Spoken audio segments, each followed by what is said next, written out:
with respect to washing one's hands in the morning, so the halacha is actually, it's a little more complicated and a little more complex, starting from the beginning. First of all, when it comes to the reasons of why we're washing our hands in the morning is very different than why we're washing our hands before a meal. Why we're washing our hands before a meal, as I said before, it's clear. It's to remember the tumah and tara. It's to keep on with the traditions of purity and impurity that existed in times of the temple. When it comes to washing the hands in the morning, it's not as clear. It's not as clear in the sources of the Gemara. The Gemara itself is not 100% clear on it. The Talmud itself is not clear as to what the nature of this mitzvah or custom is. And therefore, in the Rishonim that follow the medieval commentaries that follow the Gemara, it's also unclear. We can break it down into three different approaches, if you will, understanding why we wash our hands, why we wash our hands in the morning. The first is for cleanliness before you start to pray. Before you start to daven, a person has to have clean hands. When you're during nighttime, the halacha assumes yadיים, your hands are busy, which means your hands touch parts of the body that are not clean. So you got to clean your hands before you daven. From that perspective, you don't have to do this whole fancy washing with the cup and back and forth. All that's not relevant. You just have to make sure your hands are clean. Right? Even in a worst case scenario, you can go like this. Rub your hands on anything that's going to clean your hands of dirt. Number one. Number two, it would mean you'd have to do it before mincha and ma'ariv also. And you'd have to make a bracha before mincha and ma'ariv also. If that were the sole view as to why we wash our hands in the morning for cleanliness. Because you have to be clean before any prayer.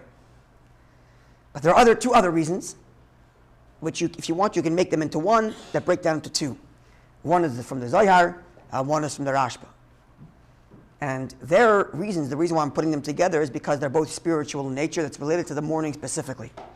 Either, what the Zohar says, that one should not even walk 4 cubits, certainly not touch anything, not say Hashem's name, without first washing their hands.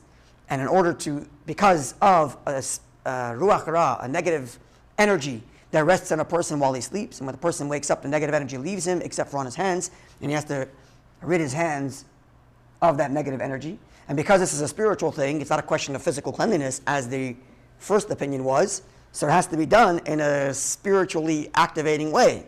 And that's the idea of going 1, 2, 3, 4, 5, 6, which is also alluded to in the Gemara as well. It's not just in the Zohar itself, it's alluded to in the Gemara as well. The Gemara also makes mention of this, which is the next reason, the third reason, from the Rashba, who writes, because we're like a new creation in the morning, we give our soul to Hashem, soul comes back, we're a new creation, and we're starting our day afresh, and just like the Kohen, when he would start his fresh day of service, has to wash his hands and feet, so too we wash our hands in starting the day. So it's really three different reasons.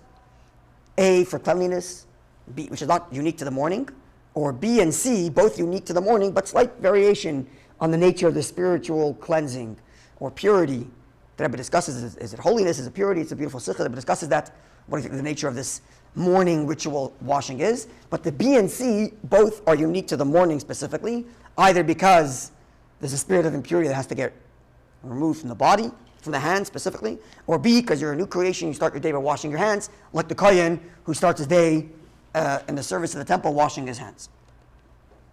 So the end is that there are a number of sources, that is for Chabad, discussing the practice of how to do this. First of all, there's the Code of Jewish Law. The Alter Rebbe has a code. Now, the Alter Rebbe wrote the Code of Jewish Law twice. He wrote it more than once. The second version is almost entirely extant. It's almost entirely burnt. Very little of it is extant today. The first 4 chapters of the Code of version 2 still exist. Chapter 4 discusses the laws of washing your hands. So of all the laws in which we can see how the Alter Rebbe changed his view somewhat between his first code and his second code, washing his hands in the morning is one of them. And he actually highlights, he mentions both reasons in both, but he highlights the Zohar, the more spiritual reason, in the second round.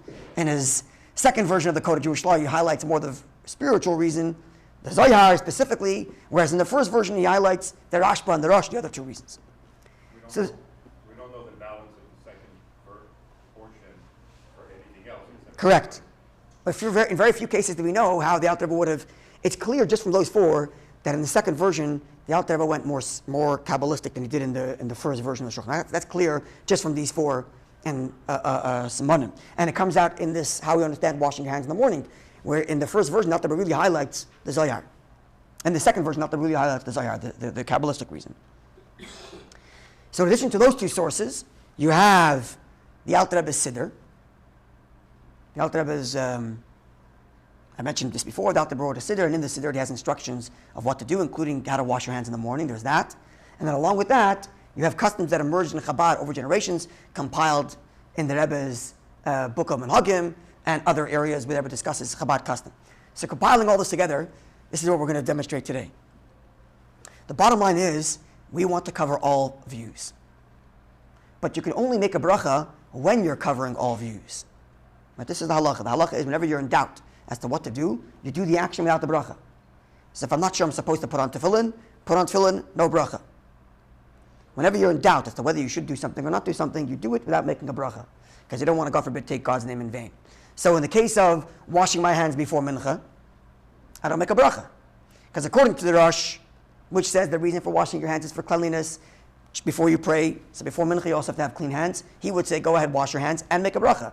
But because he's not the only view, and maybe the other view is correct, in that the only mitzvah to wash is in the morning when your new soul is there, so therefore before mincha you wash your hands, but no bracha.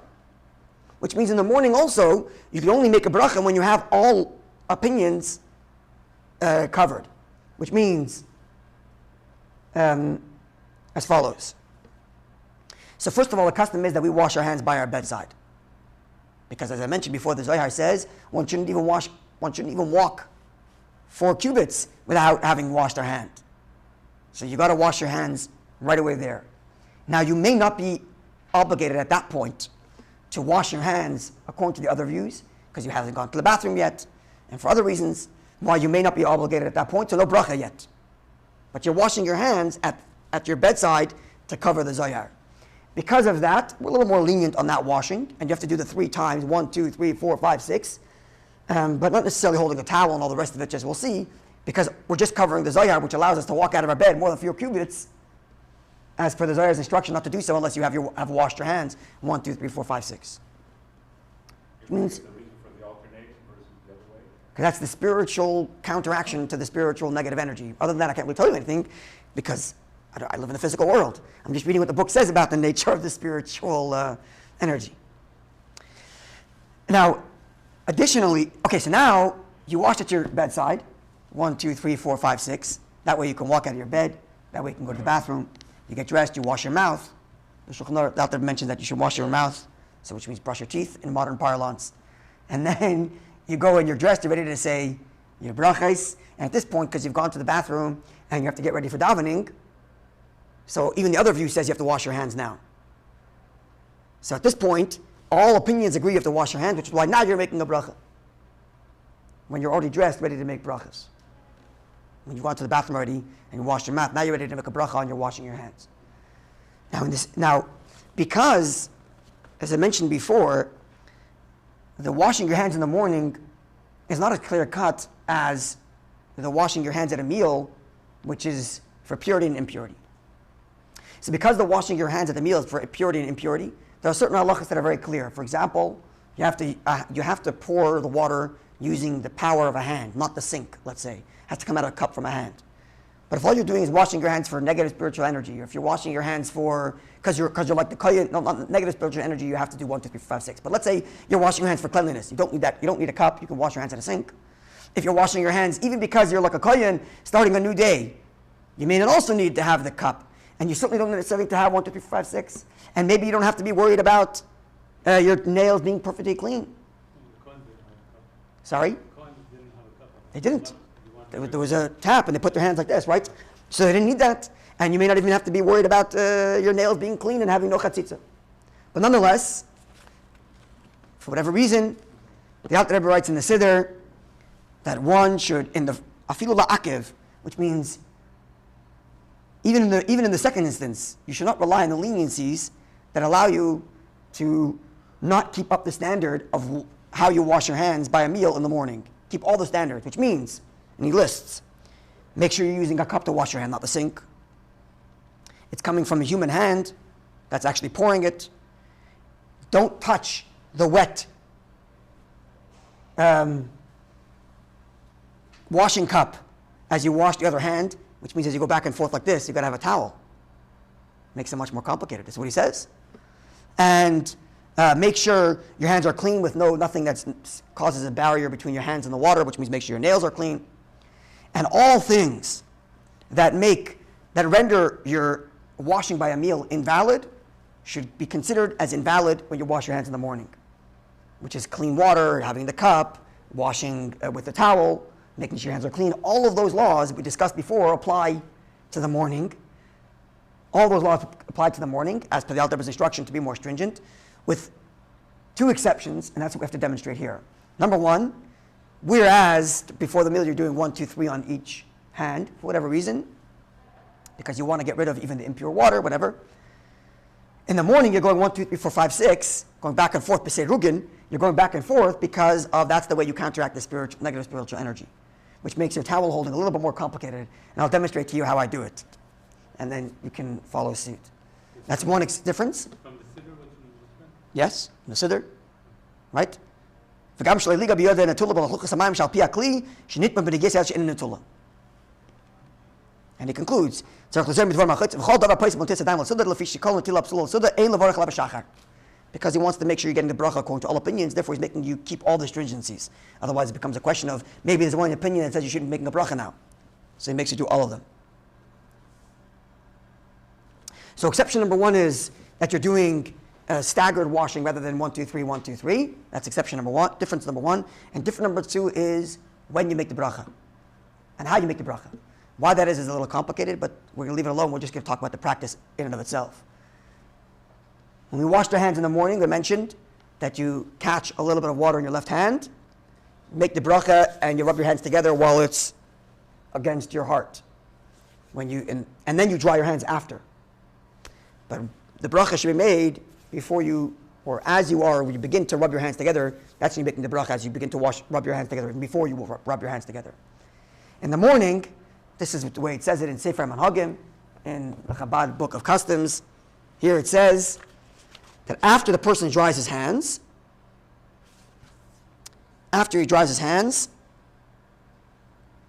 he should, where is it? Yeah. He should, with his dried hands, he should raise his hands to where his payas are on his head, fingers spread out, vernandige spreekt, it says there in Yiddish, and make the bracha like this. So as opposed to in the morning when you go like this. Not by bed, you're talking about after. So I said, like I mentioned, by bed is an extra stringency we do because I cover the Zohar, which says not to walk without washing your hands staggered. But you can't make a bracha then yet. Right. So we're talking about now downstairs, whatever. You're in your kitchen, you're dressed, you've already gone to the bathroom, you washed your mouth out. Right? You have to do this. You have to actually wash your mouth out. And Rambam even says you have to wash your feet. The Rabbi says you don't have to, whatever reasons, but wash your mouth out, wash your face, and you're ready to wash your hands now. Which means all the laws we learned before, you have to have your hands dry, no separation in your nails. All that's got to be taken care of before you wash your hands. For yadיים in the morning, which means it requires a little focus. Okay? You're making the bracha like this with your hands up after having dried it. So here's how you would do staggered washing using a towel. It's a little demo. So I'll tell you how I do it. My cousin does it a different way, but I think this is a little more practical. So, first of all, just keep your water running. Keep your tap running. Because if you're going to do, the same thing is true for washing before your meal also. Because if you're going to pour, like we learned already before, pour using, not being stingy in the water and using lots of water is a good omen for keeping poverty away. So you want to have a lot of water, keep it running, and you'll refill as you do this, especially if you're doing it in the morning and you're passing it from one hand to the other and you're using a towel, it's likely that water is spilling out. Keep the tap running. So here's how I do it. So we looked already that you pick up the cup in your right hand. You start with the right, you pass it to your left so that you, again, wash your right hand first. Now, like I said before, if you're left-handed, it's the opposite, right? I don't think so. If I'm not mistaken, when it comes to, maybe Rabbi will correct me, when it comes to washing hands, I think it's, for washing hands, you do the other way? Yeah, left-handed does it the other way? I learned that a long time ago. Okay, I'll have to look it up because when it talks, Yeah? Okay, I'm going to put a pin in that. Okay, I'll put a pin in that. I'm going to put a pin in that, and I have a reason why it might be the other way, but we'll God willing, we'll look into that. And when we find the answer, we'll put it into the video notes for those who are watching. Okay, so you pick it up with your right hand, because you start with the right, you pass it to your left hand because you want to wash your right hand first. And this, just like you did when you washed before the meal, hands tilted, fingers separated so you can get the whole hand in one pour, and you twist your hand as you pour, yeah? What do you say? No, because you're picking up, and now you have this thing, you're filling up with the right. So I'm filling up holding the right hand, and I pass it to the left, and now my hand's probably wet, which means I have to dry it before I start. Right, just like by the meal, you just dry it before you start, you do the same thing now. And again, your hand is tilted upward, fingers separated, and every pour, you want to get your entire hand with the revius, right? So you're going like this, and now your hand is tilted upward, you have to now hold the cup to pour in your left hand, but you got to use a towel, right? So you're using your towel. So this part's easy, but the switching it back is a little more complicated, right? So again, your hand's tilted upward, left hand. One, that wasn't really so good because I didn't get my whole hand, which would mean I have to dry my hand and start over again. But yeah, assuming I got my whole hand there, like that, which is why you want the water still running. And this is how I do it, keeping it very practical. If you keep the towels tucked in like that on either side, and I just pass back and forth between the two hands with the towels like that, and like that, back and forth like that, which means you'd have to have the water running to keep on refilling. It was a chiddush to me when I learned it also a couple months ago with my chavrusa, Rabbi Meir Chaikin, who told me he does it a little differently. Meir Chaikin is my chavrusa today. We learned together the Alter B'Shulchan Aruch, and when it came to this washing, we discovered this little bit, and we both started doing it consequentially. He tucks a towel under his like chin, so it's hanging in front of him and he can take it. But I think this is easier, especially if you have a smaller towel, and you tuck the towel into both handles, you pack it back and forth without touching, and it just means you have to be a little bit more conscientious as you wash in the morning, which is part of the point. You're talking about, especially the Rashba's reason, which is that you're a Beriah Chadasha, you're a new creation as you start your day, and you're beginning your service of Hashem by washing your hands like the Kohen in the Beis Hamikdash. It should definitely behoove you to stop for a minute and to wash your hands, understanding this is a ritual washing, it's a mitzvah, it's not and if doing it this way with the towel forces you to focus. And once your hands are dried, hands up by your payas, with your hands like this, whereas when you're washing by the meal, you're catching water in your left hand, and by the height of your heart, making the bracha before you rub your hands together. You don't do that part in the morning? So doesn't say. But you do. It's a big shiloh if you actually need shifshuf also in the morning also. And how far does the Alter mean when he says that all the things that you have to do by the morning, you should be doing by all the things you do by the meal, you should do by the morning also. Does that mean you have to do shifshuf as well? You have to rub your hands together in the morning as well? I'm not 100% sure. Rabbi Levin has a... to dry your hands before the bracha. Yeah, it's a big shiloh why he's doing that, because... Yeah.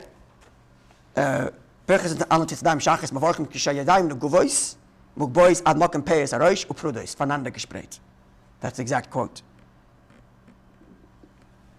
So he says, here, and I'll look at it again. Where is it?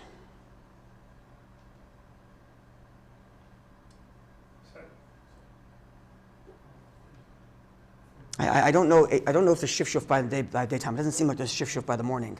Throw it together. Doesn't seem like it.